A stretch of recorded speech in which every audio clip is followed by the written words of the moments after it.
We're recording. Hello, Kibwe. How are you? I'm good. I'm rocking my lockdown beard. A bit like 3 or 4 months. You do have a lockdown beard. Yep. It's out of control. How long is that? How long of a lockdown? I would say mid-March since Wow. I saw my barber. So Wow. So you're talking to somebody in the future, as you said before we got on, right? So I am around maybe 10, 12 days ahead, and I actually went to the barber. So I actually, shaved my beard. It was much longer.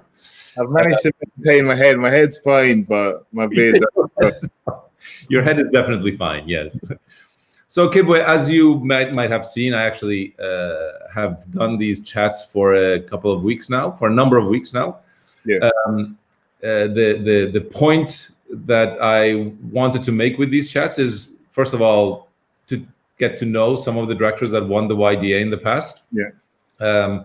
But also kind of see where they come from a purely inspirational, creative perspective, right? So the question I'm going to ask you first is, what's your background? How creative was the family that you grew up in? The family I grew up in, I would say, we're quite mixed. My mom kind of always pushed us into arts and drawing, and kind of pushed us to kind of make entertainment and make stuff for ourselves, whether that was kind of making. I remember when I was quite young, I used to make and design rabbit hutches, and my mum bought us all the materials for making those things, and it was a way of kind of teaching me to kind of draw and kind of follow projects through. Yep. My dad's a scientist, and I think he's very creative in his thinking, and also kind of got me and my brothers involved in computers a lot, and they encouraged us to learn how to do a bit of programming, also learn how to animate. So my dad kind of got me a copy of Maya when I was really young. Oh, wow. From a young age, I kind of learned to kind of animate myself. Yep. And it was really, I guess, our parents kind of saying, look, these are amazing tools. So it's better, obviously you can kind of play computer games as much as you like, but it's also important for you to learn about how to use them as tools and what you can kind of make with them. Yep. And then I went into kind of a more sort of academic, I studied architecture and kind of followed my creativity through that sort of route, as opposed to kind of trying to be an animator or trying to be a filmmaker. Yep. And then in the roundabout world, came back into animation post doing my dissertation, which was a film called Robots of Brixton, which was about the Brixton riots, but retold with robots, was my sort of final year piece. Yep. It was like your thesis, right? My thesis, yeah. Yep. And then that, basically, I started to open doors into kind of becoming a director. Initially, I always thought, okay, I'm going to use it to try and kind of become an animator and use it as a way to kind of maybe get a job at a post house. Yep. But then all the attention I got from it was as a director and as a creator, as opposed to necessarily kind of the specifics of the animation. Yeah. But so animation was a tool to tell stories, right? Yeah. So it was important for you to actually know that tool, because then you weren't just an animator. You weren't just a visual effects artist. Yeah. You kind of realized that you were actually some sort of a storyteller, that animation was helping you to tell stories that you wanted to tell, right? We had to kind of really express our architectural ideas, and I thought, let me go try and kind of create some form of story with this project. Yep. Which then, I kind of wrote a script, and then because I've done a lot of thinking about kind of identity and race and all these things, and I thought, how do I tell a story about something that feels like it's kind of been, not so much, I wasn't alive when the Brixton riots happened in the 80s, but it was very kind of present in kind of my upbringing, and kind of as a key thing that happened maybe before I was born. It kind of ended up kind of informing how our parents brought us up. Yep. But you had it in you, right? Yeah, in me. It's something I kept thinking for years. I kept thinking I need to do a project about Brixton, and then I thought it was going to come out in a more architectural way, and it kind of came out in this kind of hybrid animation way, which then I think resonated with a lot of different people. I remember when I finished it, I kind of I took it to schools, and I also went to kind of lots of really kind of fancy conferences. Yes. With kind of it had a range of impacts across a massive spectrum. Do you think directors actually have to tell stories that impact, to use a word that you used? I mean, do you think, first of all, I think most of the work that you do has a layer to it that is actually very important to you, it seems like, right? So there's a layer of imagination, but underneath it, which is what keeps it up, there's a layer of kind of thoughtfulness about life, society, culture, your cultural background, stuff like that, right? So is that important for you as a director, to tell stories that are impactful, to use a word that you use? Yes, for me, I think so. Like, I don't think you have to. I think as a director, if you feel you got the tools to tell the story, you know, like you can. But for me, especially when I create my work that is sort of like, I would say like my work, whether I've written it or not, but like something that I kind of like had the idea, conceived the idea, and then kind of made it, I would say that it's really important for me. Mainly because I think I can do it well, and I think it kind of, if it like, I think partly because sort of like I'm quite a what's the word? It takes quite a lot to move me in a way. So sometimes I think it's like when I do feel really connected to something, if it moves me, I do think it's got scope to kind of like move and have impact on other people.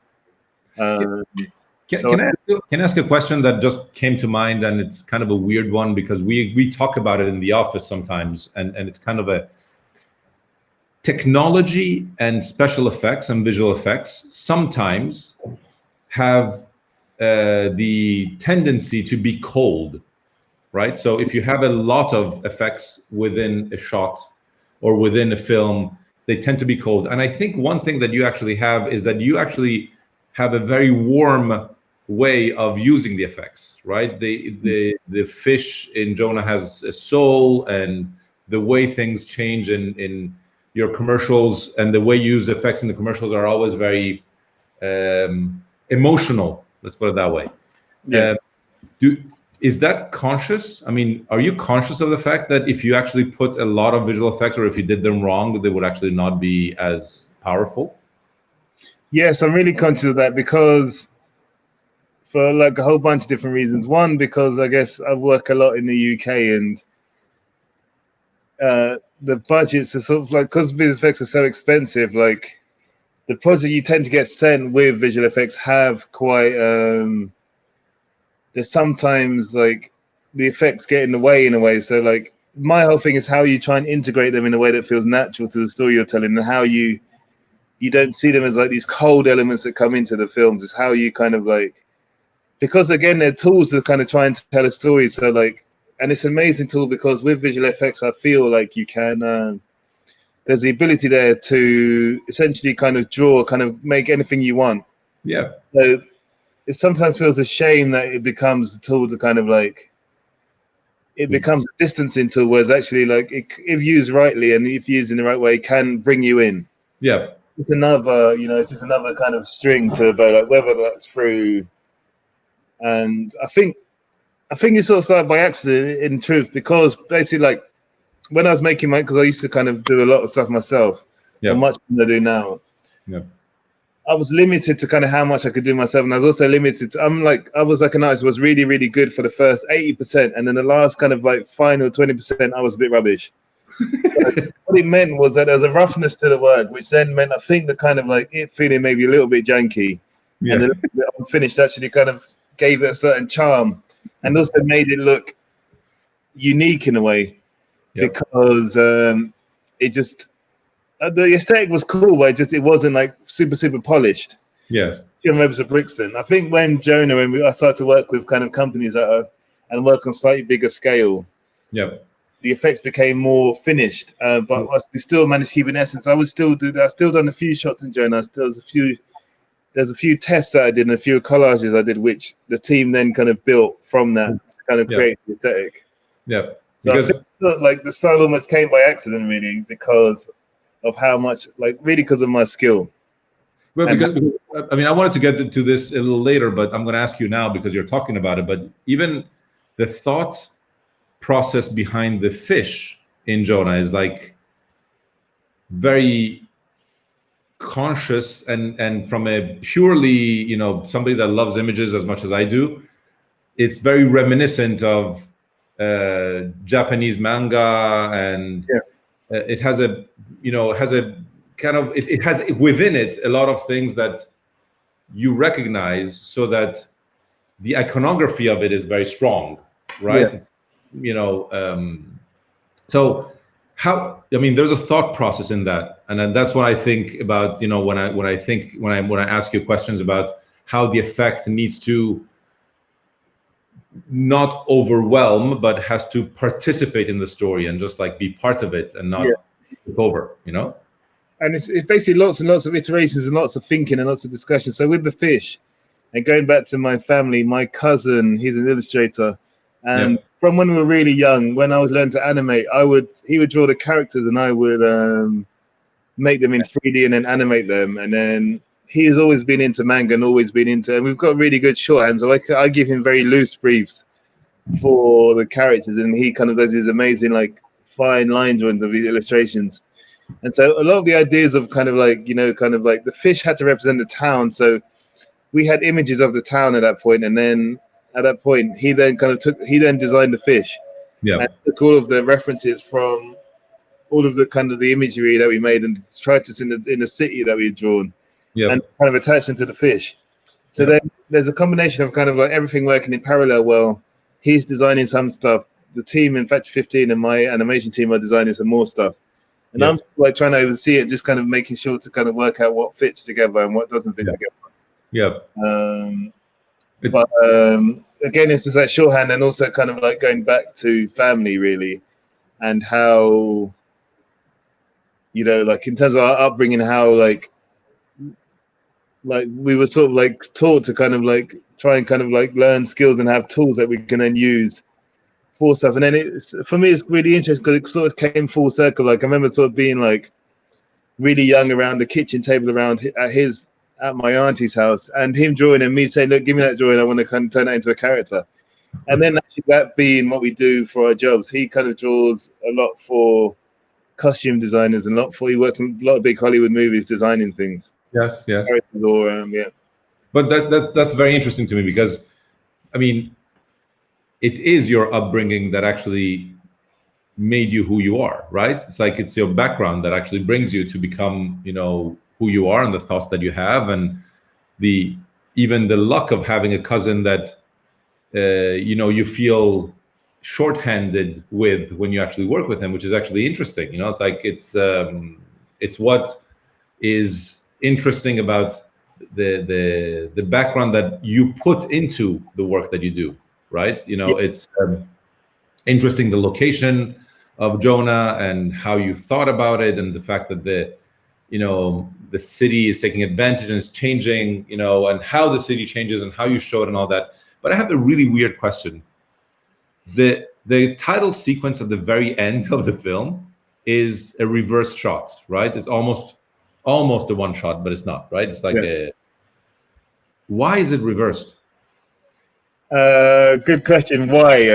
Don't have an answer why. I think that, so when we created those shots, basically, one of the things, we had all these kind of crazy little buggies that we drove across the town, across all through Stone Town in. They were like fruit buggies, basically. So they had like motorbikes on the front, but then they had like cabins on the back. And that was our way around Zanzibar. So we would basically kind of like, all the crew like jump on the back of us, and we kind of speed around to get to our next location. And then me and the cinematographer were like, look, we need to shoot some of this stuff. We didn't know exactly how we were going to use it. And then there's one take that was amazing, this kind of last one. And then the reason why it's reversed, actually now I'm kind of talking it out, is because in the character sort of wanted everything to go back to like how it started. And we felt that if we reversed it, we get that feeling of like trying to go back to something, a time that feels like where he felt maybe like he sort of almost wanted to go back to the point where he was or is not relevant, or where he kind of feel like he made a wrong decision. Trying to go back to a time that felt simpler, and we felt if we reversed it, it would kind of give you that effect, and it had a sort of like a much more hypnotic feeling to it when we're watching it. You use the right word. You use the right word, because I like when I saw it, I thought, because the film has that feeling of, you said I made a mistake, which is right? Like I felt it that way, right? He was trying to fix a mistake that he had made that had made things go in the wrong direction, right? Not in the direction that he thought it would be, right? So going backwards in the title sequence, or the final title sequence, to me was hypnotic, which is the word that you use, because there's a shot of the little boy coming out of the corner with the little, whatever, the moped thingy, and you're following him backwards, right? So you're actually going towards him as he's going backwards, which is actually interesting. But it's very hypnotic. You're kind of looking at the title sequence, but you're not reading the words. So everybody that is in the final title sequence is not really being read, which is funny because you get hypnotized by the images, which is actually really cool. It's And the cool thing was dancing. You can't tell, because obviously you can tell walking when they're going backwards. Yeah, it's really it sometimes tricks people, because there's a kid dancing and you can't really tell whether he's going backwards or forwards. So sometimes the thing is kind of like you're watching, your brain's trying to work out, are they going backwards? Yeah. And I think it draws you in even more, because it kind of allows you just to kind of sit with. And I think the reason why it sort of worked was the film's so quite hectic and so overwhelming. Yeah. And so it was just really kind of nice to kind of just sit and be with the space and kind of be in the film. And I do think, I would say probably the most successful thing of that film, it kind of it transports you. Yeah. You feel like in quite a short amount of time, because it's not like a long film. Yeah, 16 minutes. Transported into this place, and you feel, and it's like I feel that's probably the most effective thing, and maybe one of the things I feel proudest about that film. You kind of feel like you're sucked into kind of another thing, just watching the whole thing, and true. That yeah. I remember I watched it at the YDA. Yeah. Like in the public, I was part of the people that were watching it for the first time, and I went, wow. And I think you actually walked up on stage, I don't know how many times, but so we'll talk about how you got to the YDA. But it's really interesting to me, how the film was perceived so well. And so my question is, how did you get to the YDA? I mean, did you know about the YDA before you got to the YDA? Did you just you were already at Nexus, right? When you did right? I was sort of I was at Nexus already, and I think YDA was 2014, maybe. I think. Yeah, it was. And which was 6 years ago. 6 years ago, and so I think I knew about it a little bit because they had mentioned it, and also I think I knew some of the projects I were in the previous year. Yep. There was some stuff from Josh Cole in there, or was that the same year? I don't remember. There was a couple of music videos.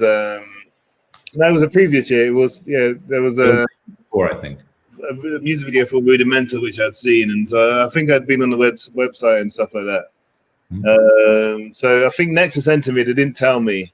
Yeah, didn't tell me necessarily that we didn't know that we had won, but I was actually meant to go to the YDAs. I was meant to be shooting that weekend. Yeah, and then the shoot got pushed because of I can't remember whatever reason it was. Yeah, Nexus kept heavily hinting that I need to kind of come to Cannes. Yeah, and be there, and I was like, "What?" Because I was really knackered. I was building up to a shoot. You know, it's like when you build up to a shoot. Yeah. Everything prep, I find worse than shooting because still the possibilities can be anywhere. Yeah. So I felt I was completely knackered, and I flew to Cannes, and I was kind of feeling a bit sick. And then was it your first time in Cannes? Yeah, yeah. Festival, I mean, not. Yeah. Okay. And then when you get to the show, you get to the award show, right? It's award show, and I'm wearing these pink salmon shorts. I'm not kind of having prepared for it. I remember my girlfriend at the time, she was just a bit embarrassed when she saw the picture. She was like, "Is that what you wore?" That's great. And then I thought because of all of the Nexus being very heavily persuasive that I need to go, I thought maybe I've won something. Yeah. And then I think I went up and there was an unprecedented. I think I went up maybe 3 or 4 times on stage. Yes. And then I remember having to go into the drinks and stuff after, and kind of being really overwhelmed and feeling really super shy because I had sort of been on stage before, but I hadn't kind of not in that sense, not that overwhelming in that sense. Yeah, which brings me to a point. It's like, did you feel like the post win, like after you won, that it was kind of more global than you thought as an award? Like, did you get approached by people from different countries? Because we in Italy look at the YDA in a very weird way. We actually look at the winners, and for us, it is important to actually get to know them. And the YDA is important because we actually see them face to face, right, at that event. And did you get a lot of business cards? I've got loads of business cards, but I remember Nexus there kind of being, I don't talk to any other agencies, not agencies, but I think that the thing that it done, like, because one of the things that's really hard when you're, especially kind of stepping into commercials, is because it's so competitive, someone needs an excuse really, or needs something to kind of help you over the line, even if you've got a great pitch. Yep. They need something to kind of say, oh, look, he won the YDAs, or he's done something that helps us kind of like very much, convince their bosses, or convince their bosses, or convince themselves that they can trust you to do it. And I think that became the significant thing for me in terms of, like, I had kind of pitched on stuff before, but I hadn't really won anything because I was still a risk. And I think I became less of a risk, which then meant that, like, it became a bit easier to kind of like win commercials or win something, or kind of like, even if you do a really kind of like solid pitch, it just kind of became the thing that would help you push you over in becoming more, I guess, being able to kind of live off directing, as opposed to it being like a dream or a hobby. Yeah. Yeah. Well, which brings me to a question. Do you, I mean, you write your short films, right? You like the writing part, or do you, I'll ask it a different way. Do you like the writing part of the films that you direct? And do you think it's weird when you actually are directing something that somebody else wrote for you? I work with writers now. So I'd worked with a writer called Jack Thorne on Jonah. Yep. Because I film for finance. So I hadn't worked with a writer before, or I hadn't kind of shot a film before. Now we want to kind of introduce you to this process of working with writers. Yes. And even though it was like my idea and I kind of sort of conceived it, he kind of crafted it into a kind of story with tension and with a narrative. Because I feel like, even though I think I'm good on the kind of overall what the idea is and what the film is. Yes. Working out the drama and working out what the characters' intentions are and working out what they want isn't necessarily kind of my natural forte. So like since Jonah, I've tried to work with writers who just do that, and then I kind of go into kind of how I tell the story, but then I work with them to kind of shape something that suits my style of storytelling. And so for me, it works best when I've got a writer who understands who I am as a director, and then they can kind of like shape stuff for me. Yes. The kind of a give and take process, which it can be hard because also I didn't really know what I wanted at first. And so like with Jack, I was lucky because he was so experienced that he could kind of like, he could essentially keep redrafting to kind of get to something that felt comfortable and natural for me at that stage when I was just starting out. Whereas now I come a bit more versed in kind of like a bit more kind of versed in what that is. So then it becomes a bit more easy to work with maybe a few more writers. Yeah, but do you think does that create that doesn't create an issue when you actually do commercials, right? Like when somebody else gives you a script to direct, because you kind of, if you have that thing that actually, let's say, betters an idea, like that somebody else had as a director, you're actually comfortable with that, right? You actually don't have to do with that, right? No, like I like to, because I think whenever you direct it, you have to sort of rewrite it to kind of like however you're going to direct it. So not necessarily say you have to rewrite the idea, but you have to at least take words from it to kind of the language that you understand how you're going to execute it. So I think there's always some form of writing, whether that's literally writing stuff down or whether it's kind of like, writing your shot list or rewriting like how you're going to interpret, or like when you write your treatment, you're essentially kind of rewriting their treatment. Yeah, it's true. In a way that kind of makes sense for you to be able to kind of direct and tell everyone how you want to direct it, what you need from it, and what you need everyone to do.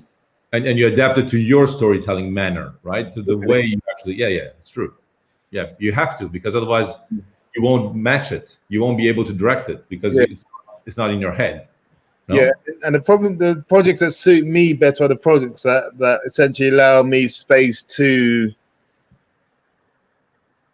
kind of do that. When something's kind of super, like, say for example, sometimes a script already has like balls they really want you to execute already. Yes. I find that a lot harder to do a good job, because it's almost like I need to kind of get it regurgitated through my brain and then spit out how I would treat it, as opposed to kind of like doing a carbon copy of how someone do it. Because I feel like even though it's doable and it's completely like, you sometimes question like, why get me to kind of do this if you want shots? Why not just direct it yourself? Basically. Yeah. Because there's one thing that is interesting, which is related to something that we talked about maybe 10 minutes ago, but it's, I find it interesting that as a director that is, let's say, technical, like that knows visual effects, you're actually really good with actors. Like, you like that part, right? You like actually directing humans and not only robots, right? Yeah. Even I do sometimes turn them into robots. I do, and even the last film. Yeah. The whole point was that we had an actor driving the character rather than lots of animators driving the character decisions. Yes. So in that case, we replaced the actors with digital characters. But like, I love working with actors, and also for me, it was a bit. I've been really lucky to work with like amazing actors. Like, I worked with Dan Kaluuya. Yeah. And I worked with Jack O'Connor. I worked with Holiday Grange. I've worked with a lot of like amazing talent. Yep. And I think that for me, one of the, like, I like people. So one of the key things when I decided to kind of go from animation into live action, I said, look, I need to kind of spend a lot more time working with actors. So what I want to do is I want to do a lot more workshops. So I kind of reached out to actors and we kind of set up workshops just so I could kind of get more experience and kind of like try and get much more of a shorthand with actors. And it's been like an active like pursuit of wanting to kind of like improve that. Yeah. That side of my, because the technical stuff is I'm very comfortable with, because I come from a technical background. I'm very comfortable with how I learn to kind of learn more about that side. Like, I'm very comfortable with my process of learning with that, whereas actors was a new thing. So I felt like I wanted to learn about what my process is in that space. Yeah. And work out how I kind of like work in that space and how I get the best results based on my personality and my way of working and what the best things to do are. Yeah. So it's been like an active pursuit of trying to kind of like get same as if anyone wanted to kind of get better understanding camera work. It's kind of like I've taken active steps to work on that side of my game, really. You know what? We just met, so I mean, we've never talked about this, but I think I actually can see it in your work. I mean, I can see that you've that you try to learn, right? That you try to do it the right way and kind of go through the process of learning as much as you can to actually do it the right way. So actually, it's a compliment to you. I think you can see that you're choosing actors and you're making them act the way you want, because you're actually going through the process of learning about it. It's kind of like a process, right, to get better about it, because it doesn't feel like something that you're actually throwing away, right? It's not a throwaway thing. Like, the human beings in the films that you do are important for the stories that you're telling, and they're important in the way you're directing them, right? So which is not 100% normal. I'm saying this with directors that I have worked with that are maybe a little more technical like you are, right? So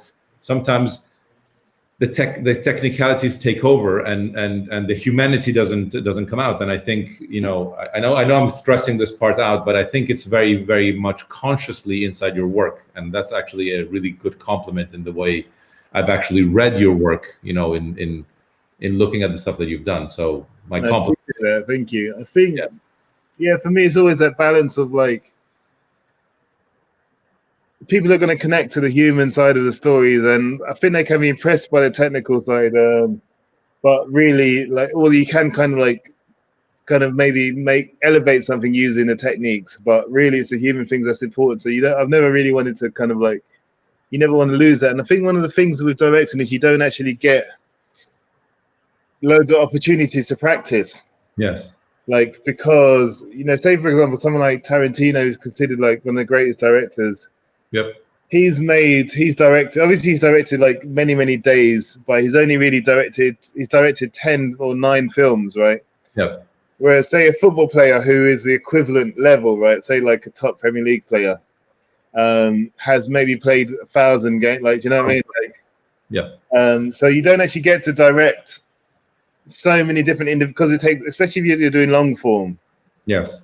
You don't actually get to direct loads and loads of times. It's quite limited. So each time you're trying to learn something new, each time you're trying, especially when you're starting, you're trying to practice, you're trying to work out, you know, and you go on like quite a big, like a lot of stuff happens across, especially longer form when projects take a long time to make, you know, so you go on quite a long journey. And I always try and kind of like, when I choose my projects, kind of choose something I'm going to get an experience from as well, whether that's working with a certain person or working like across a certain, like, I try and kind of have a life experience. I know it might take me a year, or might take me 2 years, or might take me 3 years.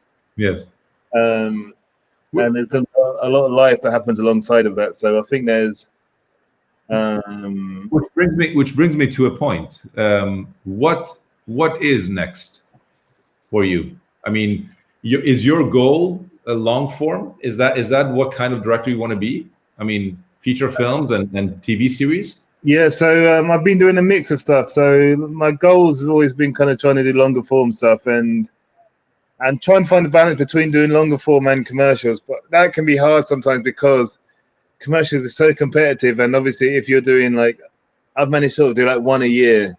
Yeah. It's quite hard to compete with someone who's doing like 5 to 10 a year. Yeah. So all the time I've been developing my longer form stuff. So I've been working across TV and films. I've got I had a TV series I worked on this year called Noughts and Crosses that came out in the UK. Yep. In just at the start of lockdown in March.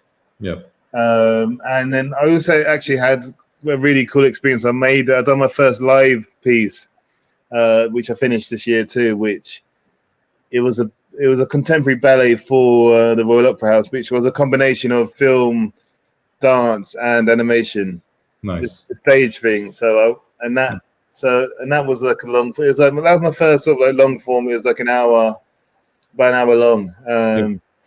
And then I've got a few. There's a few kind of really cool opportunities coming up. So I've got a film that I'm working on, a film for BBC One called My Name Is Leon, which is it's a coming of age story set in the Midlands in the 80s about a kid who kind of like really kind of essentially searching for his. He's trying to kind of pull his family together, gets pulled apart. He's a mixed race kid. He gets pulled apart through the kind of care system, and he's kind of trying to bring his family together. He ends up kind of going on this big quest to kind of work out his identity. Nice. And so that's happening this autumn. Nice. Like a kind of 90-minute one-off TV special. And but that for you is the future that you see for yourself, right? It's like long form, leaving aside the fact that, you know, commercials, you can, as you say, you know, you do 1 or 2 a year. It's much more competitive. They take away a lot of time, you know, in bidding and all that. And it's, you know, it's just, you know, it's just maybe something that will fill, you know, that whole directorial need that you have, which is great, you know. But in general, your goal is to actually do longer formats, right? Yeah. That's the kind of director you want to be. Yeah, and that's becoming much more of a reality in terms of like me doing it as a career. In terms of like, there's lots of like, I'm living off it now, and you know, it's been a journey to kind of get here. So, but you know, I think I've got to the point where people are like trusting me to kind of do significant and substantial projects, and I think I still want to work across a range of things, whether that's animation or whether it's kind of like live action and animation, or even straight live action. This new project, really, there's a bit of animation in it, but it's really a live action project. Yeah. So like it feels like the dream is like your UEFA project, right? Is has a little bit of animation, but it's actually a live action project, like, right? It's almost 90% live action, and you know, and that is what's interesting to me, is that, like, for example, that to me is a very good example of how you can put all of your interests within one project, right? It's like you surely are a soccer fan, as you can as I can see, and there's love in it, you know, and you can see that there's a lot of you in it, because, you know, you play around, you know, with the butterflies and the, you know, backgrounds, and, you know, it's kind of it's one of those good examples of how a director and the job together fit into one another, you know. And that was very collaborative, that process as well, in terms of writing and rewriting. Like, they liked the energy that I'd had from the Guinness spot. And then they were like, look, we want to work with you on this. So then they had their treatment, but I sort of rewrote it with them. Yes. To kind of like, again, to kind of see how I planned on shooting it and how I planned on casting it, which was a big thing. Yes. To get like real footballers. Like, say, for example, one of the things we done on that was we staged a real competition that we set up with UEFA and their teams. So we found a team who kind of like, they organized, they were our lead cast, and they kind of said, look, let's essentially kind of set up a competition. So we set up a real football competition and shot that competition. Oh, that's great. So it just meant, again, so it's like the agency were really kind of open and really receptive to. That's great. To how we could make it and how we could, because their whole thing was, how do you make it feel authentic and how do you make it feel real? And we were like, look, we need to find real footballers. Nice. So we did, and we went to, I think we were in Portugal for, we had like 4 or 5 days in Portugal, and 4 or 5 days shoot in Portugal. So we're there for like couple weeks, like kind of going around all these different football pitches, scouring out all these different football teams, a lot of scouting, and it was fun actually. It's a really fun shoot. Yeah, and I think you know, I can see it. You can see it because there's it's all in it, right? It's like your talent is in it, and the fact that you actually put a lot of yourself into it, and the fact that there was a liberty to maybe work around a lot of things, great editing, which is, I think, key to a commercial like that. And so, I mean, again, compliments for that too. But again, I could talk with you for another hour, but I think at a certain point people are going to get bored of me, mostly, not of you. So I'm going to basically say goodbye to you and thank you for absolutely thank you for you know, participating in my chats. This is something that I actually love, and I love the fact that you actually were open in talking about what you like and how you grew as a director. So I will let you go just by saying, get out of lockdown and buy a trimmer.